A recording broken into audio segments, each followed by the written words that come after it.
దేవానికి వందనాలు. కుటుంబాలను ఆశీర్వదించండి, కుటుంబాన్ని ఆశీర్వదించండి, కుటుంబాన్ని దీవించండి తండ్రి.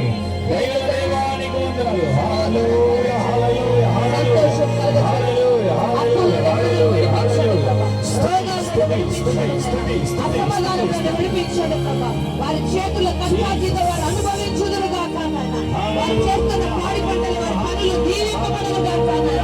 ఇక్కడ ఉన్న ప్రతి ఒక్కరికి రక్షణ కలుగునుగా కానాయన, విడుదల కలుగునుగా కానాయన. చీకటి అంధకార శక్తులతో బంధింపబడిన వారికి విడుదల కలుగునుగా కానాయన. మంత్ర చాతబడి చిల్లని దురాత్మ శక్తులు వెరకట్టబడునుగా కానాయన. ప్రతి విధమైన తెలుసో తెలియక చూపులు తలంపులు నడక పడక వినికిడి క్రియల ద్వారా ప్రతి శాపము పాపము దోషము విరుగునుగాక. అందరూ కూడా రెండు చేతులు పైకెత్తి దేవా మమ్మల్ని మీరు ఆశీర్వదించున్నారు నాయన. నీకు వందనాలు ప్రభా, మమ్మల్ని బ్రతికించున్నారు, నీకు వందనాలు నాయన. నూతన